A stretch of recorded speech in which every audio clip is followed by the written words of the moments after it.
Hey, yo, welcome to another installment of Wrestling with the Homies. I'm the homie Qwan, and of course, I'm joined by my good friend Jay Cooley. Whew. What's good, y'all? It looked like you wearing the same bomber jacket I had on last week. It's crazy. Oh yeah, it's urban outfits. Hey, back in the day, baby. Back in the And day, I got my boy Sylvan A. Smith with me. He look like he frozen right now. What's going on with you, Sylvan? You good? Yo, I'm good. I'm looking frozen inside for real. Dang, you was looking frozen for a second. You was just sitting there. I'm like, damn, what's going on with my boy?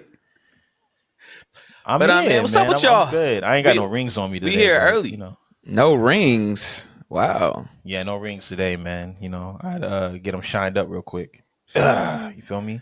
You right, Qwan. We are here early, bro. We are in here super early. Like, my bad. And this is my fault.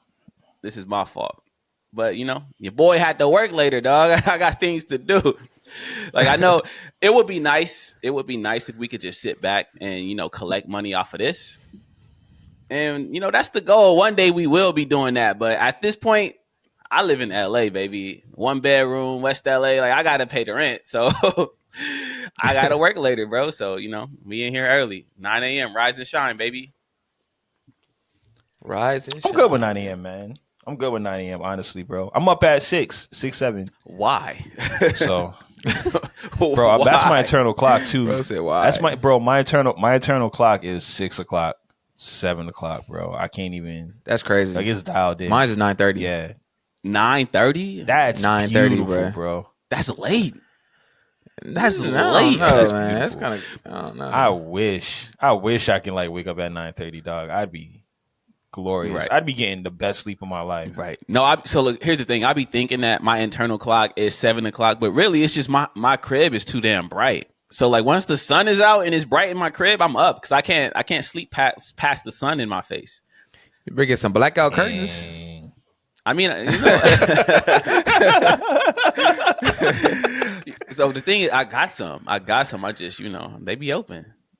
Damn. It's like, what can I'm sure you got the eye masks. So okay, I ain't doing all that. The eye masks sound crazy. Just laying there with my face covered. It's like, nah, something could be going on and I can't see it. Like, nah, bro, nah. What if somebody break into the crib and I got the eye mask on? I can't see him. I can't let the chopper sing on them. Take it off. Bro, I think I would be paranoid if I wore that because I feel like if I was to wake up and I just see black, I think I'm dead or something. Like, oh shit. Yeah, I'm like, yo, what's going on? Like, that's crazy, dog. Y'all are insane, bro. Like, y'all act like y'all not gonna feel the eye mask on your face. Nah, bro. I ain't gonna front. I don't do it either. I'm not, maybe on an airplane or something, but just at the crib, nah, I'm good. I'd rather just like bundle up in the covers like a burrito. You feel me? Just not the eye mask, bro. But fellas. Yeah. I ain't mad at you, man. I got a question for y'all, bro. Because I know y'all see the group chat. They've been asking all week. Are we going to go see Dune or not, man? Like, what's going on? All right, so boom, right? I was supposed to see it last week, like the day of. And I didn't think anybody was going to really watch it like that. I thought I was just going to pull up to the theater like it's going to be a lukewarm release. But, you know, theaters all around are sold out, bro. And Zendaya? So lukewarm? Today... Yeah, bro. I mean, look, man, like all right, maybe it's just me because I didn't see Dunes until like the first one. I didn't see Dune until maybe like a month ago. And I was just like, I didn't even hear about it. Like I didn't even hear about the first Dune. So when I watched it, I was like, all right, you know, it's on Netflix. I'll peep it. But I was supposed to see it like last week, like the new one last week. And it was just sold out everywhere. Right. So hopefully I might see it today with the I ain't gonna hold you. group chat is. Yeah, man. The group chat all over the place. I've been at the theaters for twice for the past 2 weeks, bro, by myself. Well, the second time I was with my girl, but the first time I was by myself, man. I'm seeing these movies, baby. I'm seeing these movies. All right, so look, here's the thing. Here's the thing about the group chat, dog. It's like we just can't make up our minds on like getting together at the same time. And when I say the group chat to the people out there, this is not just us three. This is me, Sylvan, and Cooley plus like 12 other people. So it's hard to all be on the same time. We'll plan something, right? Like a month out. By the time that day comes, it might be only 2 people that's still down. Everybody else then dropped out, and that's just how it goes. And especially when it comes to Sylvan, dog. Sylvan, to get Sylvan to do something on time, bro, you gotta buy his ticket and have him pay you back. Because if you wait for him to get his ticket, if you wait for Sylvan to get his ticket, it's gonna be sold out by the time he got to get his ticket. First off, my only issue is that I wait to the last minute. Oh my God, yes. But I'm always down to pull up. I'm always pulling up. It might not be on time, but y'all are tripping, bro. Like, bro, I'm there at every event. You know what I'm saying? The other group chat homies, they don't be there, dog. They don't be there. But I be there at every event, dog. What event have I not gone to that the whole group? Don't lie to these people, Sylvan. Don't lie to me, bro. Think of all right. So tell me what group, bro. Tell me what link up have I not been to? All right. So look, Sylvan, he comes, he pulls up to the links. It's just he ain't on time. No, I'm saying I remember me and Sylvan had tickets. Me and Sylvan had tickets to a Ring of Honor show. It was like I want to say WrestleMania weekend. I somehow got free tickets to like Supercard or something. So I'm in there. I'm waiting for Sylvan. This man ain't show up till like 3 matches deep into the card, bro. Like he missing Vikino matches. I'm sitting there like, yo, this is going up. Where is the homie at? People sitting there looking at me like, yo, I was trying. Yourself? I underestimated the amount of time it was going to take me to get there. I thought it was only when I map quested or whatever it was, it is like GPS'd it. It was supposed to be 30 minutes. We in LA time, so obviously it was an hour and a half. Right. You know what I mean? Like these things happen. And I don't expect there to be any traffic on a Sunday. It seemed, it happened yesterday. It's LA. Bro, at a Ring of Honor, bro. Yesterday I'm going to Long Beach with the shorty. We're gonna go to the aquarium. You know what I'm saying? It said this is gonna be an hour away. I'm like, all right, cool. I'll leave an hour. Bro, I don't get there till an hour and a half later, dog. Yeah. On a Saturday night. Yeah, that's LA, man. I hate LA. That's LA. And I be forgetting that Sylvan is not from LA. He a Florida boy, so he not used to this LA traffic. Like if something start at 4 in LA, you gotta leave your house trying to get there at 3. And you might get there by 3:45 just because that's how low-key, you need to leave at 2. You need to leave at 2 if you got something going on at 4, man. Like I'm learning now. Hey, like it's ridiculous. The Prestige show that we just went to. By the time me and Sylvan got there, it was like a match wrapping up. Cooley already inside. He cheered. Yeah, I was there. We walking in. We don't even know what's going on. It's like, I think I missed like. I missed like a match or time. Or 2. Man. Hey, but plot twist. I never seen Doom Part 1 yet. Oh my God, Sylvan. Man. I mean Sylvan. Cooley, what do you be watching, bro? What do you watch? I watch. Eddie Murphy. I like sci-fi. Probably relax. Watching Yo, relax. Undercover brother. Relax. I love Eddie Murphy. Eddie Murphy like my number one. Like I love Eddie Murphy, man. But I like sci-fi thrillers. Stuff like that. So if you like sci-fi, how you ain't seen Dune yet, bro? I've been asleep, man. I just barely saw Tenet in the theaters 2 weeks ago, man. That came out. That came out 4 years ago. I walked out the theaters backwards. I saw Tenet at like a drive-in movie. Like that's how long ago that movie came out. I saw it on HBO Max, and I did not understand it. I have to run that back because it was a good movie, but I was kind of lost at one point. Bruh, the ending. Did y'all get the ending? Yeah, that Neil was supposed to be a sequel. Neil was the kid. Supposed to be a sequel. Yeah. So that I get now, but at the time when I watched it, I was just like, huh. But you know what? That was during like the thick of the pandemic, so I was kind of on my phone checking like for a lot of stuff at the time, so it was hard to pay attention. So I need to run that back for sure. I definitely need to run that back. Y'all got to see Oppenheimer too. Oh, I saw. Incredible. Look at I'm not watching. Look at the homies review the movies, man. Look at us. Who would have thought? No, I'm not watching. I'm not watching that movie. Why? You're not watching Oppenheimer? I'm not watching it. It's like 3 hours, bro, of sound. No, it's not, bro. I'm not watching it, bro. Nolan is a GOAT. He do not miss. I wouldn't even say he's a GOAT. I think he's the GOAT. Yeah. Look, just make sure, Cooley, when you watch the first Dune, just put your phone away. Yeah. Oh, I don't. My phone is up when I watch my movies, man. Yeah, my phone is up. Just put. Yeah, but especially for this one, not because the plot is complicated, but it's because there's so many different names for everything between the people, the tribes, the lands. Hey. Like there's just so much things that you have to like. It's Star Wars. Yeah, all over. I'm a Star Wars fanatic, so I'm right there. Yeah. I'm right there. It's slow moving though. It's definitely very slow moving. So just be prepared for that.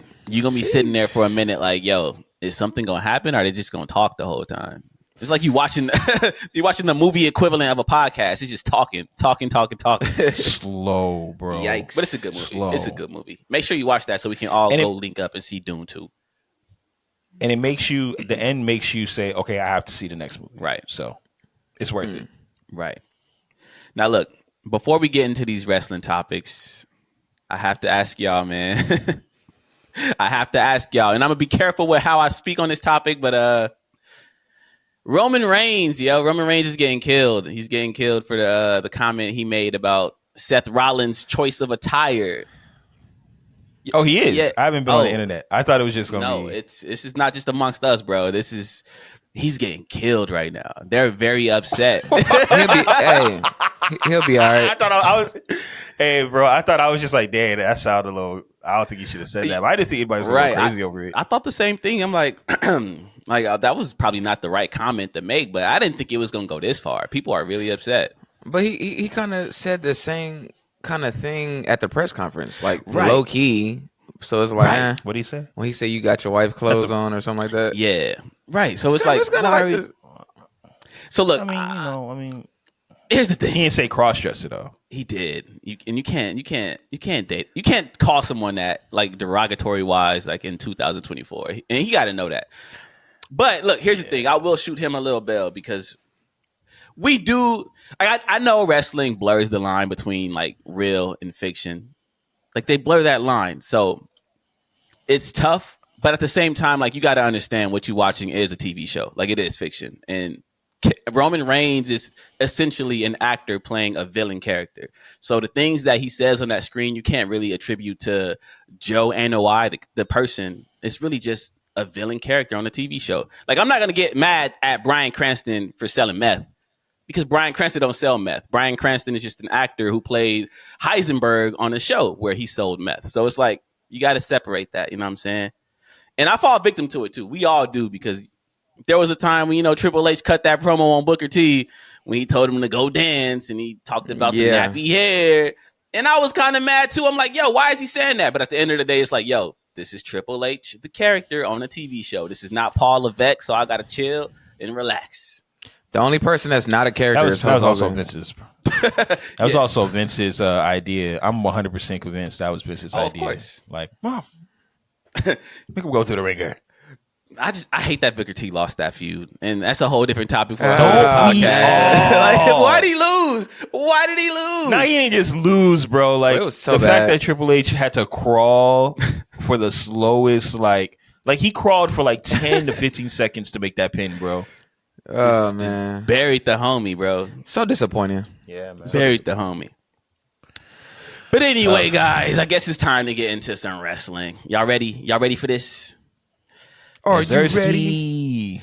So look, we all saw Sting's retirement this past weekend, right? Yeah. Incredible. I would even argue that it might have been the best wrestling send-off that we've ever seen. Like AEW handled that in the most excellent way they could. And obviously Sting was past his prime because Sting's prime was probably the late 90s, early 2000s. But AEW placed a level of protection over his character towards the end. So they kind of hid his flaws. And the way he walked away from the ring was gracefully. And it was incredible. I loved it. And I loved the match too. Shout out to the Young Bucks. I didn't think I would like that match because I didn't want to see the Young Bucks versus Sting and Darby Allin. But they all did their thing. So shout out to Sting. That was a graceful retirement. But that got me thinking. Because Sting was lucky to have a graceful retirement. A lot of wrestlers, they ain't looking that graceful until their retirement. Before I really get into it, though, I just wanted to ask Cooley a question. Cooley, who's your favorite athlete of all time? And like I know the answer to this because I've known you for at least 14 years. Is it like out of everything? Or who's basketball? Your favorite athlete of all time? Because look, Cooley, I know you. At one point in time, you was running around wearing Meek Mill braids and baggy ass hoop shorts. Yeah. Big ass earrings. Who was the reason you was doing that? Iverson. And why was Iverson your favorite athlete?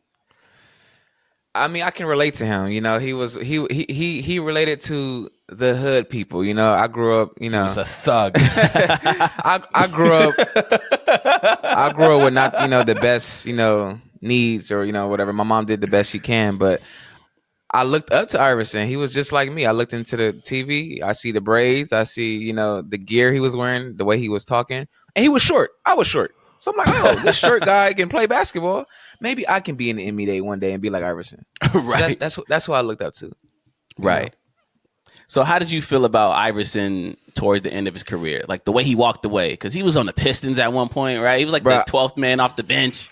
I don't want to think about it. I don't want to think about the Pistons. I damn sure don't want to think about the Grizzlies. Him on the Grizzlies was weird.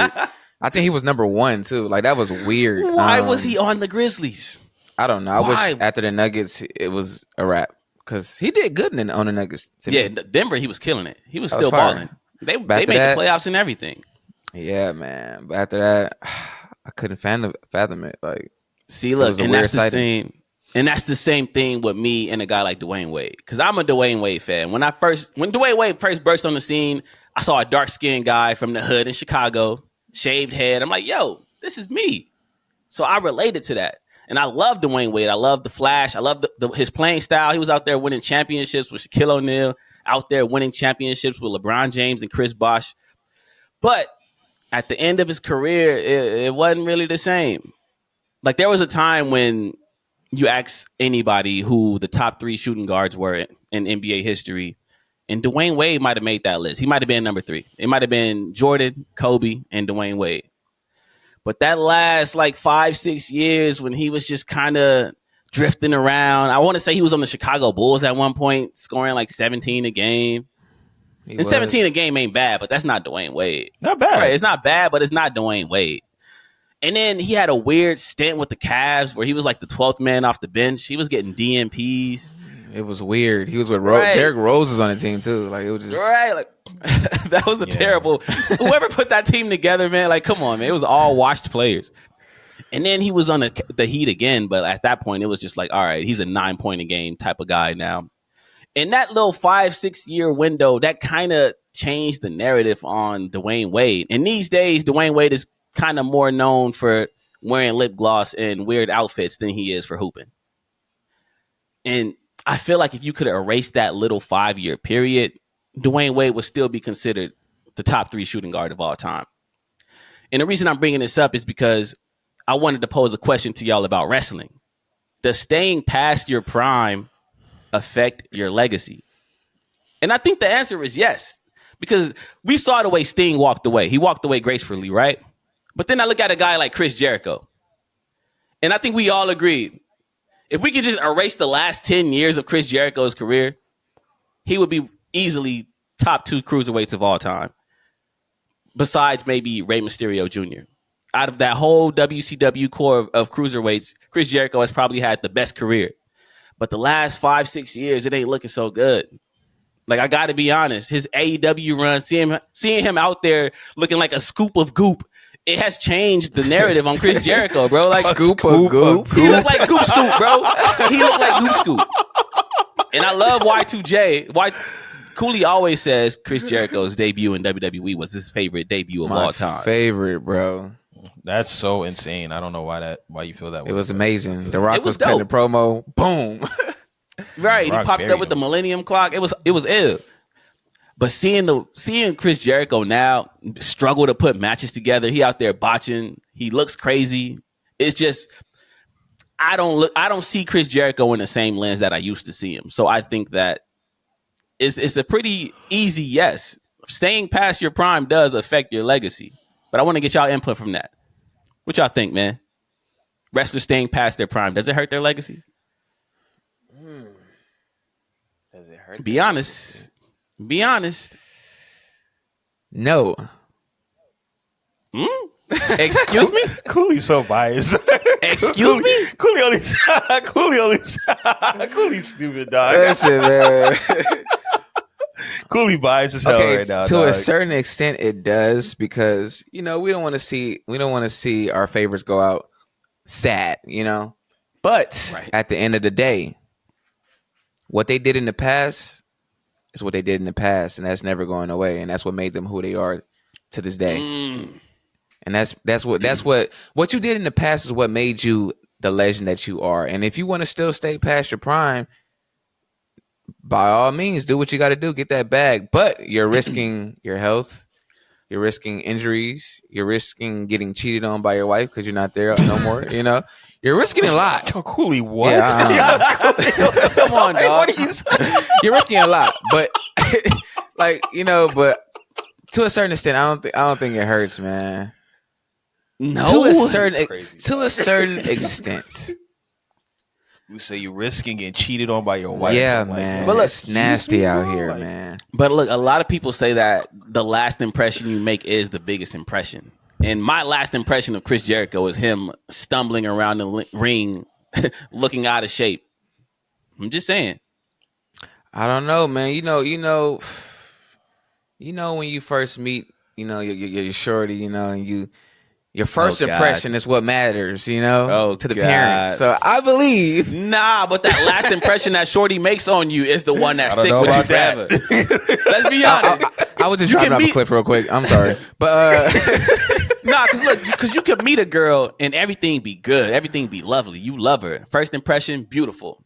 But like 6 months down the line, she turned into the devil. And that last impression she make on you, that's the one that stick with you. Like, whenever you think back to her, you think about the bad times. Just like, yo, she ruined all that. So you got a point, man.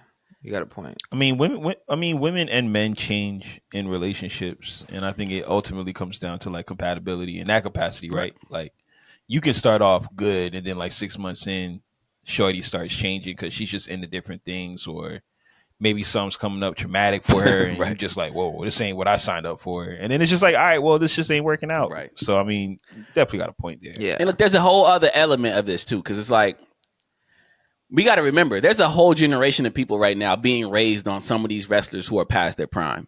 And we can speak to that because I don't know about y'all, but I started watching wrestling, or I started paying attention, at least, to wrestling around like 1999. But 2000 is when I really started to watch, like, on a weekly basis, right? At the time, the British Bulldog was like a jobber. He was like a lower card European title type of guy, wrestling for like the hardcore title on random pay-per-views against like, I don't know, Blue Meanie or whoever. That was my impression of the British Bulldog for years. Now, as an adult, I was able to go back into the early 90s on like the WWE network and realize like, wait a minute, the British Bulldog used to be like a main eventer at one point. Like, a lot of people consider him one of the greatest big men ever. That's like Davey Boy Smith right there. But the British Bulldog I was raised on, he was kind of a bum. He was out there with jean pants. He was out there wearing Wranglers and like tucked into the boots. And that's the British Bulldog that I knew. So there's a whole generation of people being raised right now who's experiencing Chris Jericho for the first time, right? And this is the Chris Jericho that they see. That's all I'm saying. Well, tell them to get Peacock and go back and watch who that man is, and then they will know. I think like, and I'm gonna be honest. I think I think Qwan is right, but I also think you're right too, Cooley. And here's why. I think Qwan is right in the sense that if you do stay past your prime, you do risk hurting your legacy. But depending on what type of legacy you have, depends on how hurt you actually are hurting it, how much you actually are hurting your legacy. So I look at someone like Sting, right? Sting's entire legacy has been cemented since 2002. Mm-hmm. There's virtually not much you could really do to take away what Sting has done in the 80s. Damn sure can't take anything from what he's done in the 90s. It's just too iconic. There's too much that he's contributed to the point that even if he stuck around for another 10 years, you would never be able to take that away from him. And so I look at a Sting, I look at a Stone Cold. Stone Cold is a perfect example of just getting out while you're hot, right? Mm-hmm. Like, the guy got out before he could even see a fall off. I mean, The Rock is the same way as well. Mm-hmm. I mean, Randy Orton is still in it, and his legacy looks amazing. Ric Flair stood way past his prime, but he's Ric Flair. But then you have guys who, like a Ryback, right? Where it was just like, oh, Ryback was that guy at a certain point, and we see how his legacy has kind of transpired. Chris Jericho, to me, like, I look at Chris Jericho, and Chris Jericho's legacy is basically based upon being a great in-ring performer. That is his legacy. Like, he was never the top guy. He was never the man, but he's always a constant. He's always been on the forefront of change, and he's a great in-ring performer. So I see Chris Jericho's legacy being tarnished because he's no longer able to fulfill that. Right. Like we go to Chris Jericho for being the guy who could put on a great match. And if you can't do that anymore, then yeah, you're tarnishing your legacy. So I think it just depends, man. Like Ric Flair doesn't have to throw on a 5-star match to be Ric Flair. Right. He's Ric Flair. It doesn't matter what he's doing. Right. He can have the worst matches ever. So I think it just depends on your legacy, man. See, but the thing is, you got to protect your image. Because Sting, it's not like Sting was out there having bangers every night. Like we all know Sting has been past his prime for at least 10 years now. But there was still like a level of protection over the Sting character. He might not have been wrestling every week, but he was still like cutting pretty solid promos and he was still having decent matches when he was out there. A guy like Chris Jericho is just like bad across the board right now. It's not just the wrestling that's bad. The promos aren't good. He don't look good. It's all bad. It's the Vince Carter effect. Because, like, for my entire life, Vince Carter was half man, half amazing. He was out there doing crazy things that we've never seen. Like, some of the most illest dunks I've ever seen in my life, right? But 10 years, like, the last 10 years of his career, that ain't really the same Vince Carter that we grew up on. And that's a lot of people's only impression of Vince Carter, seeing him on the Atlanta Hawks. Seeing him come off the bench on like seeing Vince Carter on a bench of like random lottery teams. That's not the Vince Carter that I know, but that's the Vince Carter a lot of people are going to remember. That last impression means a lot.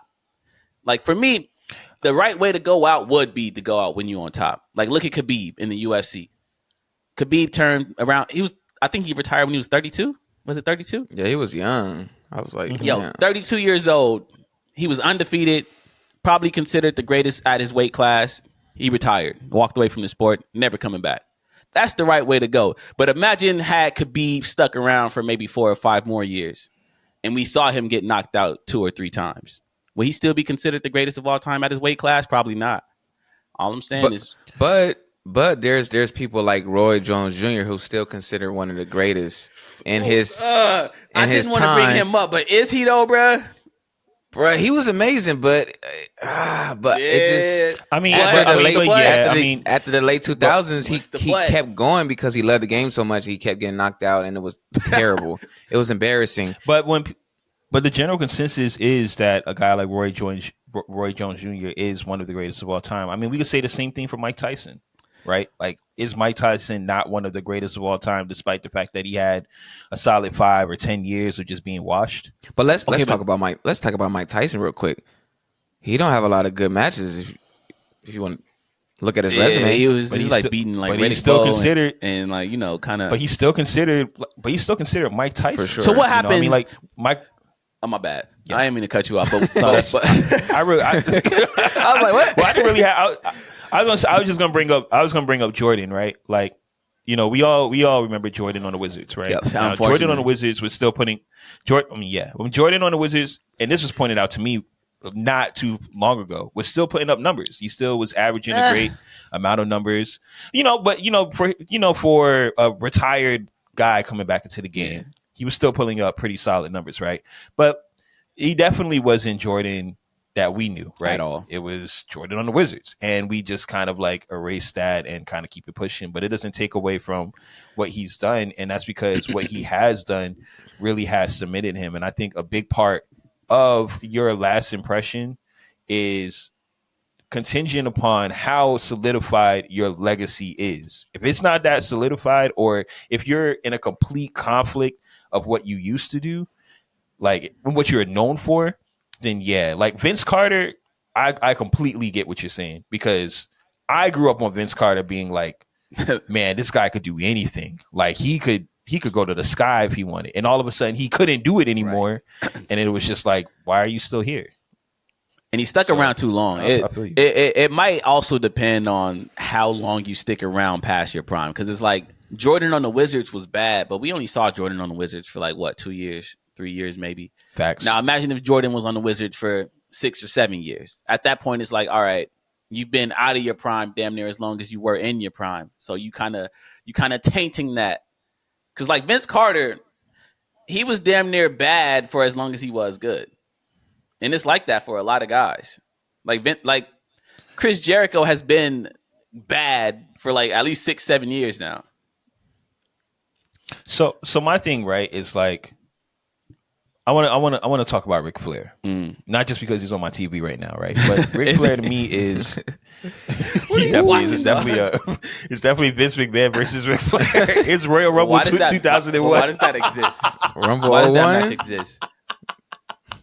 That's the nuts. best Rumble, baby. That's nuts. But I do want to talk about Ric Flair, right? So Ric Flair to me is the quintessential guy who has completely stayed past his prime. He had a classic send-off against Shawn Michaels.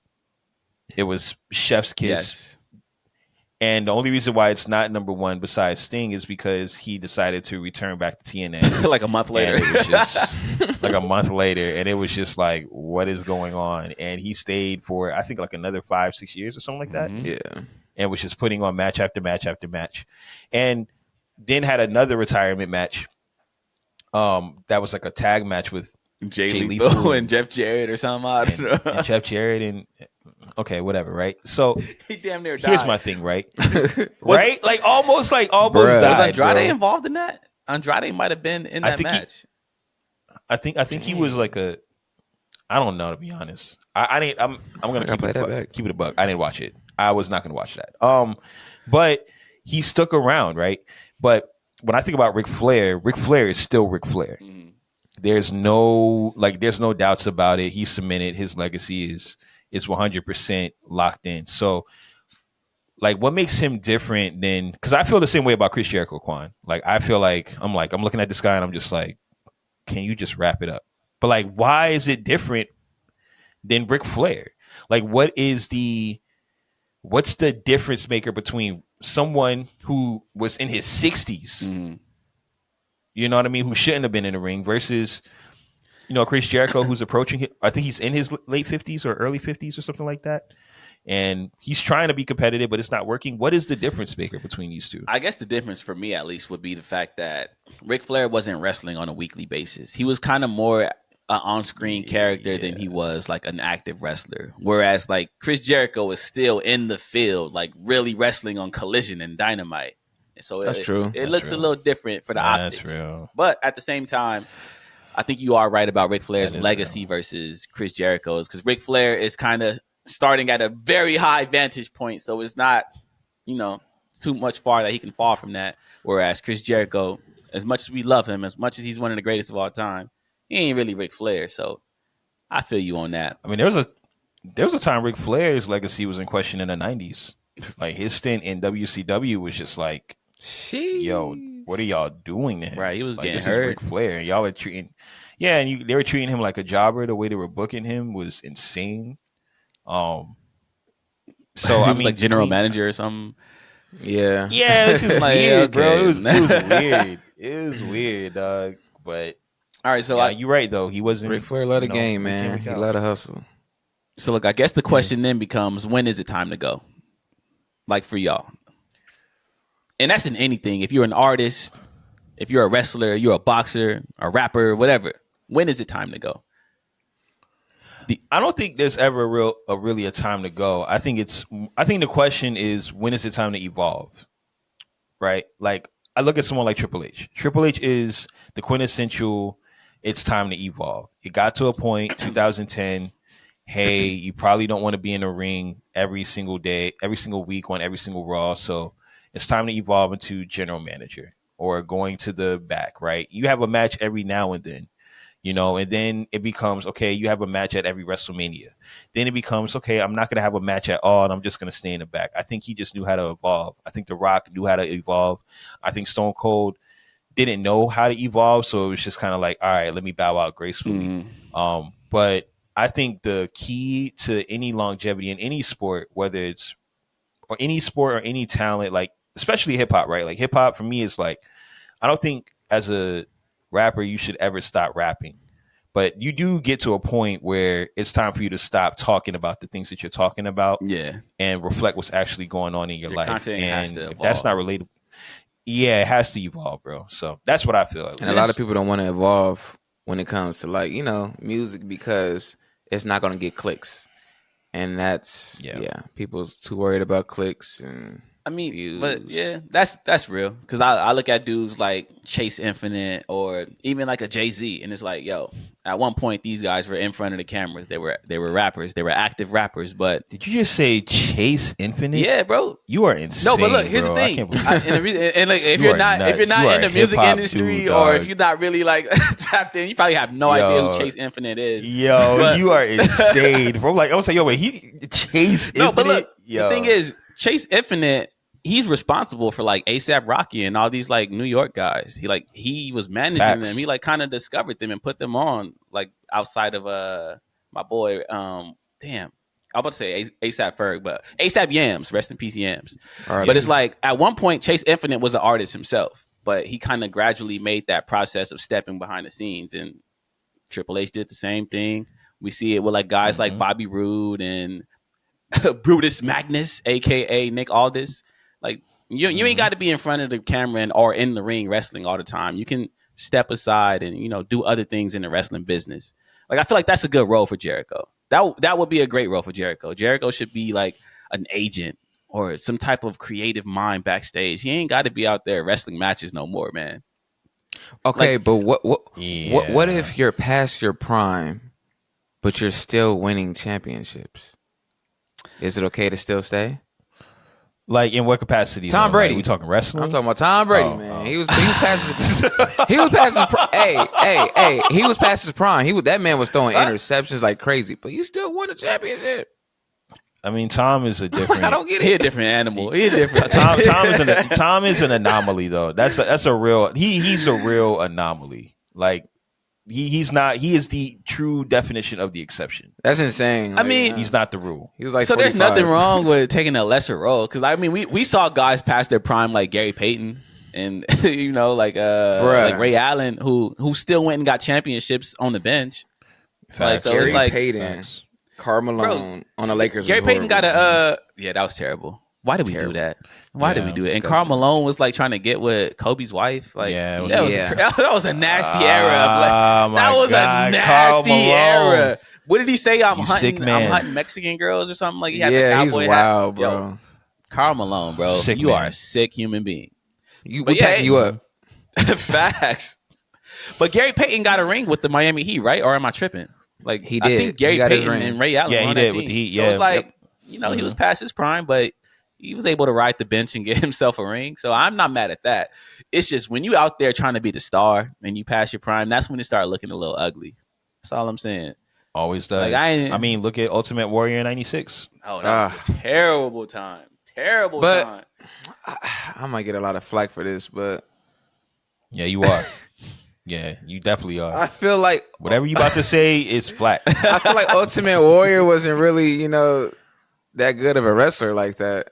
He was just more. He was just like more of an entertainer. Yeah, like you know what I'm saying. So it's like he gets a pass, kind of, but. How? He was still being pushed as like the guy in '96? Yeah, but like he was getting like wins over like then he squashed Triple H talent.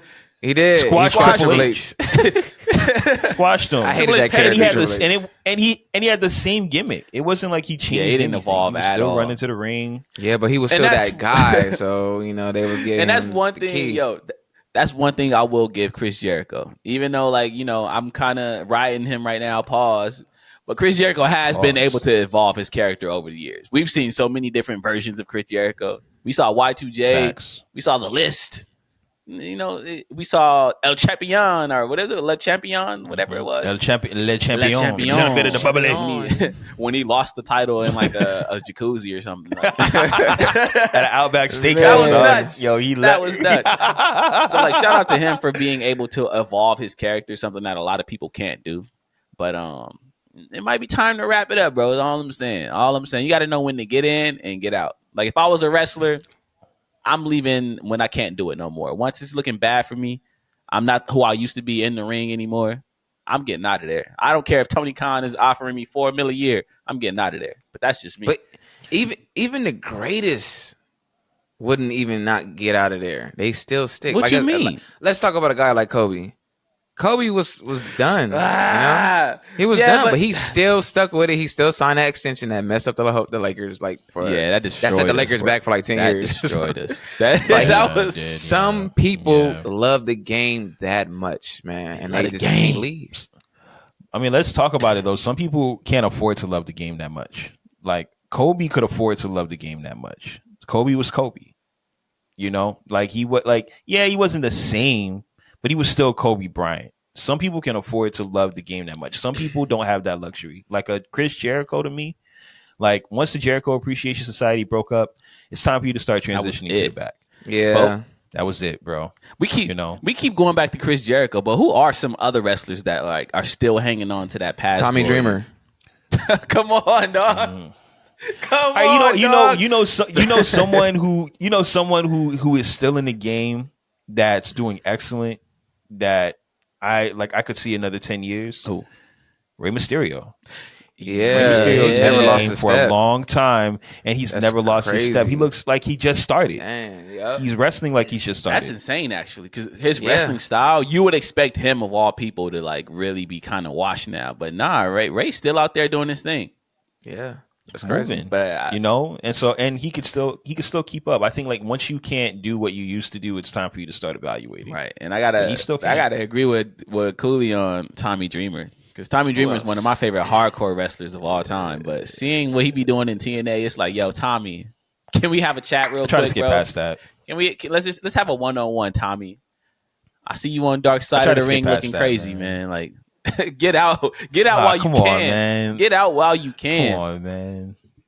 But I got a soft spot in my heart for Tommy Dreamer, man. Why is that really hard? Legend. Bro. Just because of like what he meant like in ECW and like how he like I consider Tommy Dreamer the heart and soul of ECW. Yeah, facts. Like that era of like hardcore, like he will never lose that to me.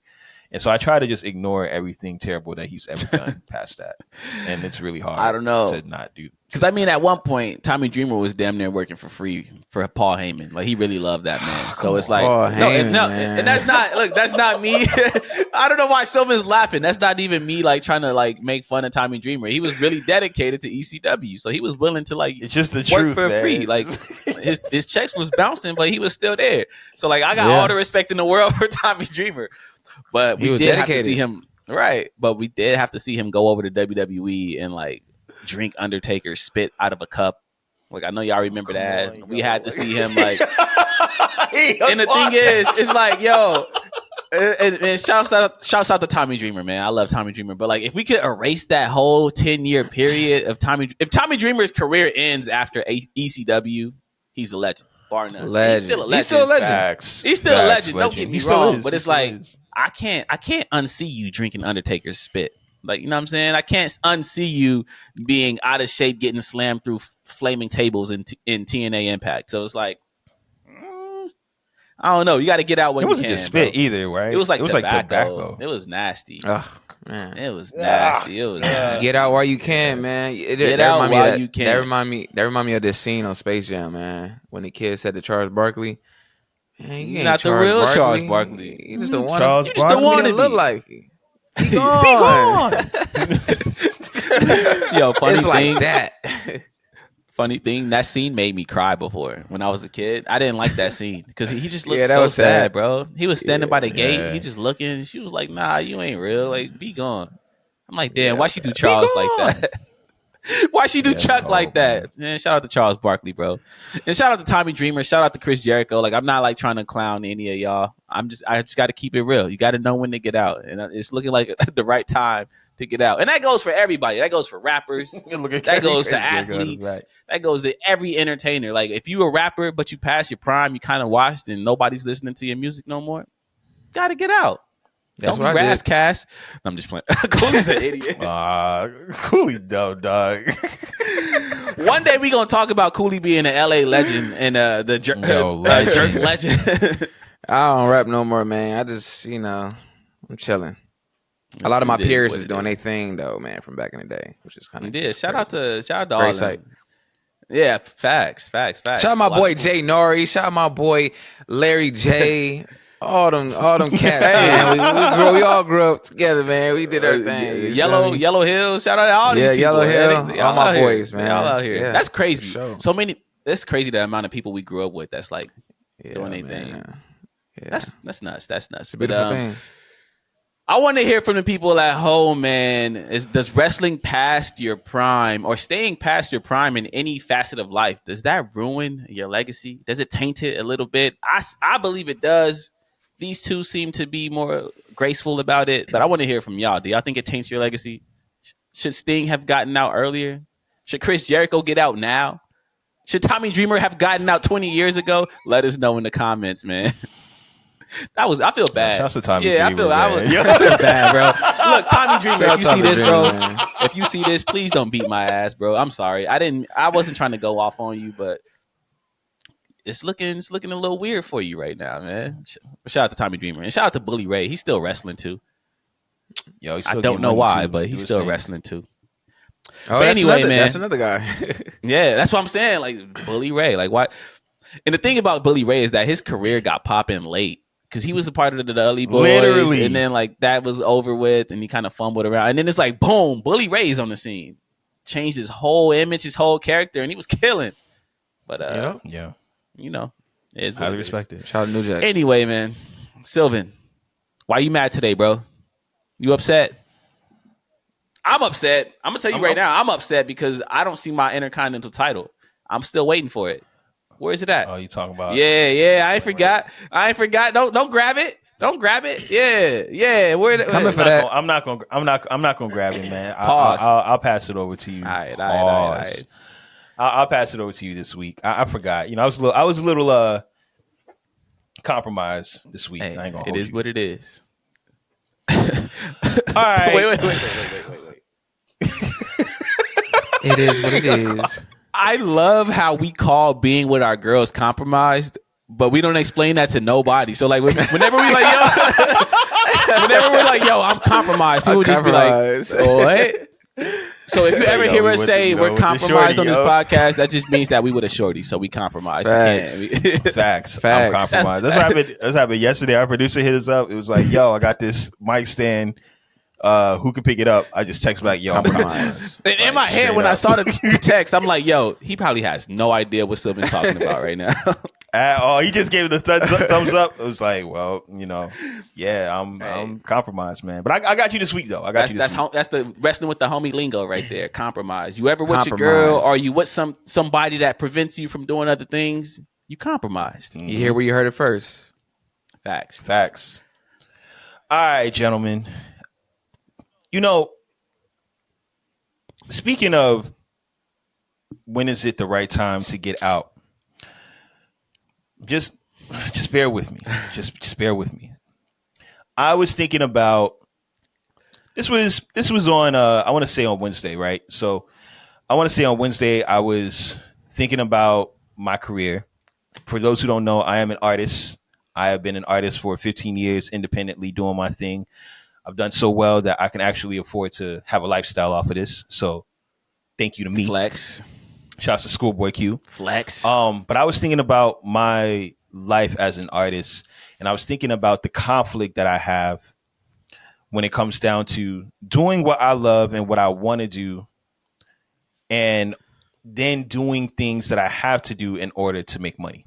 I think everybody goes through this type of situation, right? You have what you love, you know what you're passionate about, but it doesn't make you enough money. So maybe you got to go and get you a job, or maybe what you're doing does make you some money, but you want to make more money. So you got to kind of alter what you do and how you do it and try to appease the masses. And, you know, it's like Jay-Z said, you know, if lyrics sold, truth be told, I'd probably be lyrically Talib Kweli, you know. Truthfully, I want to rhyme like Common Sense, but I did 5 mil. I ain't been rhyming like Common Sense. You know, greatest of all time. I feel like greatest of all time. Negative. I was going through this conflict for a while because, quite honestly, I haven't put out music in a good amount of time, and I'm gearing up. I've made about like 3 or 4 different projects. I'm putting myself in a space where it's like, all right, it's time to get back out there, and I'm choosing to do what I want to do. Like, I made a real decision. I'm not going to appeal to anything. I'm not going to appeal to any masses. You know, I don't have the most money, but I have enough money to where I can decide I'm going to do what I want to do, and I'm going to just put my faith and trust out there that everything's going to work out. Another flex. And so, Sylvan flexing on us today, baby. I'm just saying, man. I don't got the budgets of a major label recording, like a major label recording artist. I don't even have the budgets of an independent recording artist. To be honest, like I just have enough money to where it's like, all right, I could probably give this a chance. But if this don't work out, I'm back to the drawing board, and I live with that. I think a lot of us live with that, right? And so it was Wednesday, and I decided to tune into Dynamite. And usually I don't tune into Dynamite for more than an hour. Like I'm gonna keep it a stack. I'm gonna keep it a beanstalk. I don't watch all of Dynamite. That's me. I'll watch all of SmackDown. I'll watch all of Raw. Sometimes I'll tune into NXT. Not really though. But I try to at least get an hour of Dynamite in. But this episode of Dynamite was really good. Mm-hmm. Really, really good all the way through. I mean, man, probably one of the best Dynamites I've seen in a long time. Now, at the end, I see the debut of a budding Okada. And obviously it was fantastic. He came out to the Young Bucks when the Young Bucks were basically pooping on Sting. And I expected him to come out and basically say, side on the good man's side. We were all cheering. So I'm thinking, all right, Okada's about to come out here and do his stuff thizzle. Yeah, but Eddie he ends up siding with the Young Bucks, kills Eddie Kingston. Thank you for reminding me. Mm-hmm. So I forgot all about Eddie Kingston in that segment. It was in there. Kills Eddie Kingston. Yeah, I forgot all about Eddie Kingston. No disrespect, Eddie. Shouts out to Eddie. For real, no disrespect. Shouts to Eddie. Eddie is one of the realest of all time. But I was really focused on Okada. Kills Eddie Kingston. Joins the Young Bucks. Obviously cements this Okada versus. Damn, why am I blanking on this name right Bryan now? Danielson? Because that's happening. Oh, yeah. Oh, that's right. Omega. Yeah, that's 5. Right. Omega they kicked him out of the Elite or whatever, and they fired him or whatever. And, I was like, oh, fire. Like, this. All right, we back to the storytelling. We back to the long form. All right, we in the building, right? And so I go about my business. Everything is going great. It's Thursday. I click on and I look for my wrestling news. And there's a report. And I'm sitting here eating my protein waffles and my turkey sausage, living my life, about to go on my walk. And the report is Okada was paid $4.5 million. $4.5 million. That's a lot of money. For 3 years. $4.5 million each year. Not in total. Not a contract for 3 years. Not a 3-year contract. $4.5 million each year for 3 years. That's nearly $15 million. And then I saw another report after that. Let me stop before I even get to that report. I don't know how much Roman Reigns is making. I'm sure it's got to be like $5-6 million a year. Maybe. I can't imagine him making more than that right now. At least from his last, sign on. The fact that Okada is making the same amount, or if not nearly the same amount of money as Roman Reigns. That's crazy. Man, shout out to Okada. Lil Wayne said, shout out to when Lil Wayne was like, shout out to, you know what I mean? Like, shout out to Okada, bro. No hate, no shame in my game. But then I saw another report that stated, and this is the group chat too speaking, that Dynamite's numbers ran the 700s. And the Okada segment was in the 600s. Actually, that arena once... Actually, no. Let me correct you. The Okada segment did okay. It was like maybe 800. It was the Will Ospreay segment that like tanked. It was... Boom. It did the Will Ospreay... did like 600. Yeah. Will Ospreay... Yeah, and let me tell you, that Will Ospreay match was absolutely incredible. Shouts to Will Ospreay. And Kyle Fletcher, he did his thing too. Yeah, Kyle Fletcher, you did your thing as well. But that overall Dynamite averaged 700 in ratings. And at first, I got really pissed. I got really angry. And I started thinking, how much is Will Ospreay getting paid? And then I started thinking, Lord knows how much Mercedes Moné is going to get paid. Sheesh, she probably got $8 million, bro. 8 mil, 10 mil for 2 years, 20 million or something. And your ratings are coming out like this, and your arena is half empty, and your business. And then I stopped. And I said, oh, Tony Khan doesn't care. And I was a little perplexed because I didn't understand what I was feeling. And I was like, is this jealousy that I'm feeling? Am I jealous of Tony Khan? I think the answer is yes. All this time, I thought I was mad at Tony Khan. I thought that, you know what? This guy should be doing this, and that to be the type of wrestling booker that puts asses in seats. When in reality, I forgot this guy is worth $100 billion. If I had $100 billion, I'd be making folk music and singing about the stars in the skies, my guy. Sitting in the grass and maybe putting out a song every 3 to 4 years. If I felt like it. I'd be traveling the world. I'd be eating different types of dishes with a blindfold on just to see if it's a surprise. Escargot. I'd be doing all types of escargot. I'd be doing all types. Yeah, I'd be doing all types of eclectic, incredible things. I would be writing poetry and selling it and seeing if I could sell it for $100 million just because.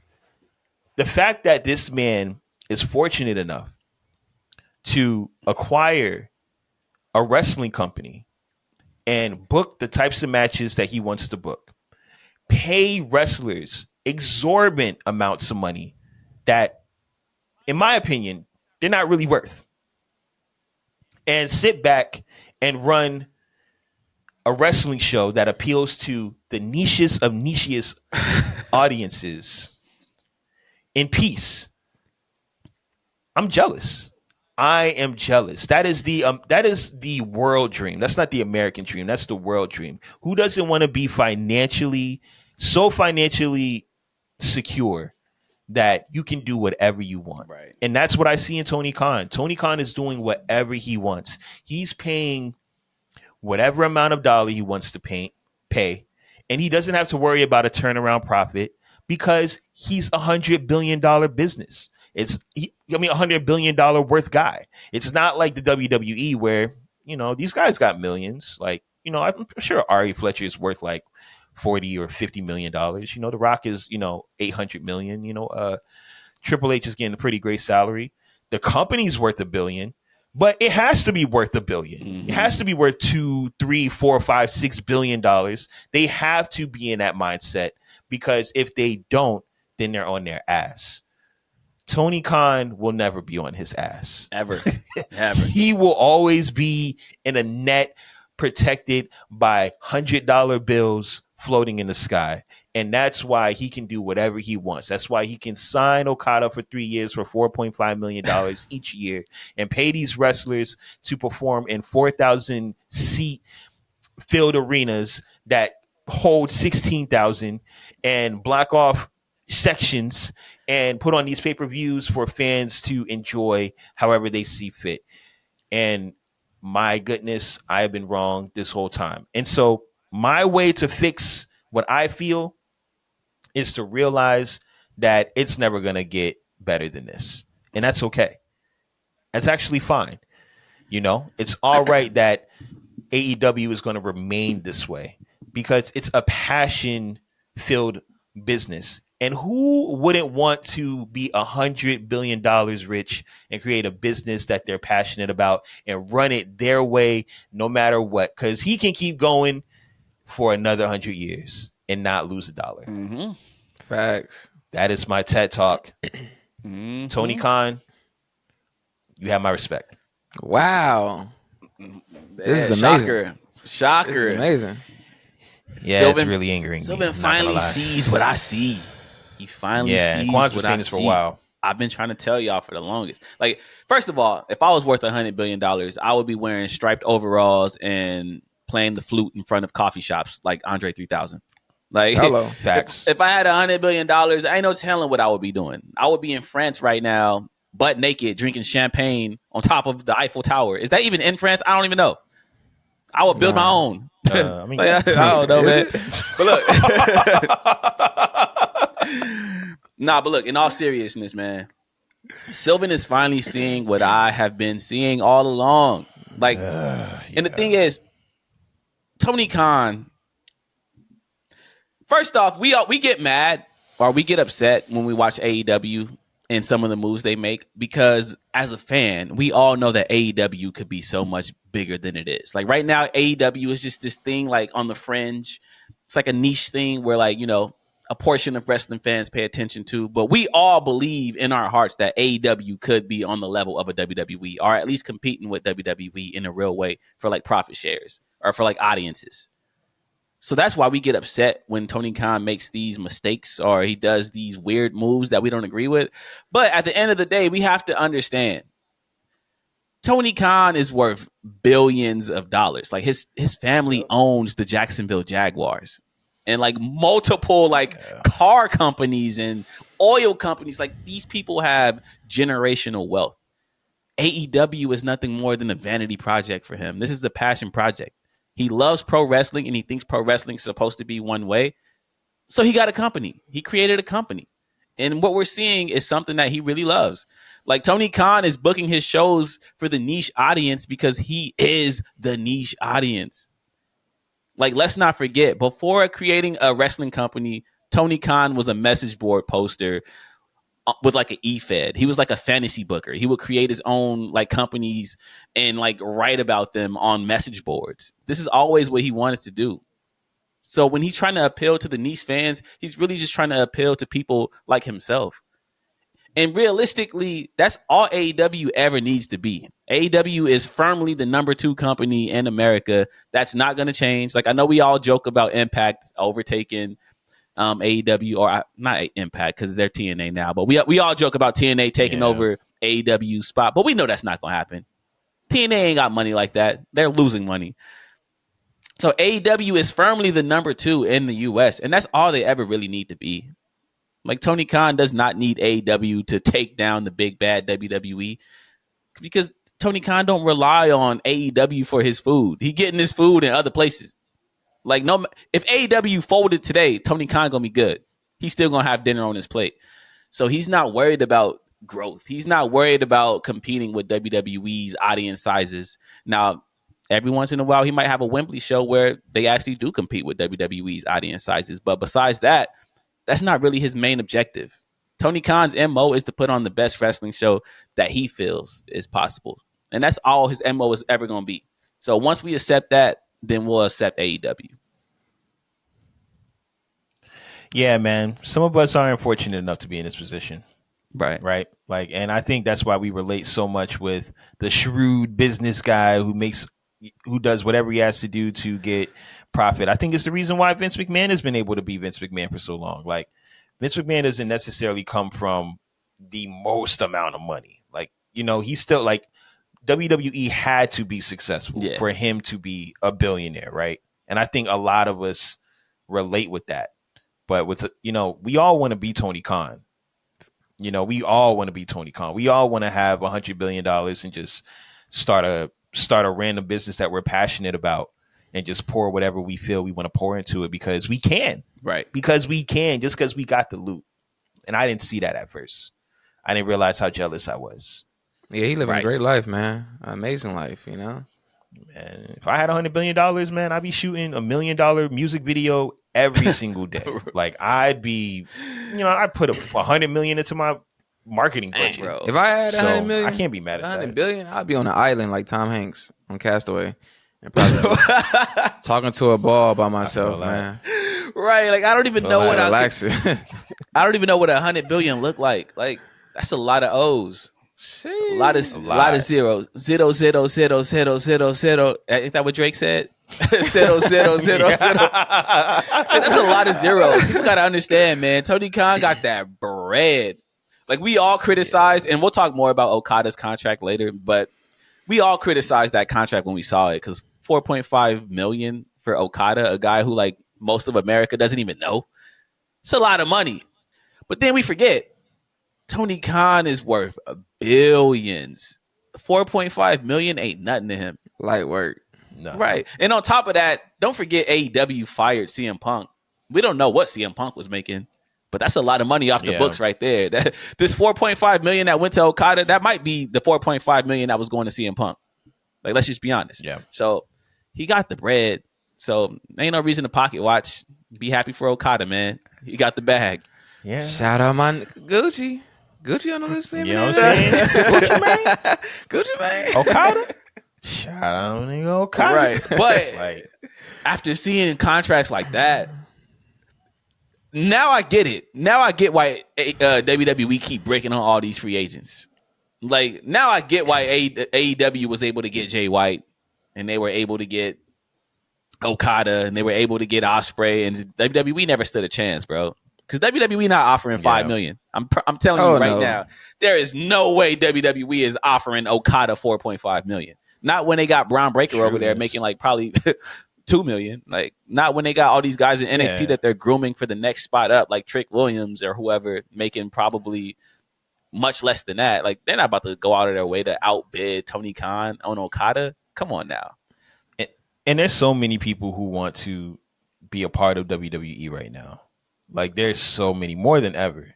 So I like you said, Qwan, I doubt they were going to go to Okada and be like, here's 4.5, here's 5 million. It's like, bro, right? Like, for him to show up and for people to be like, what?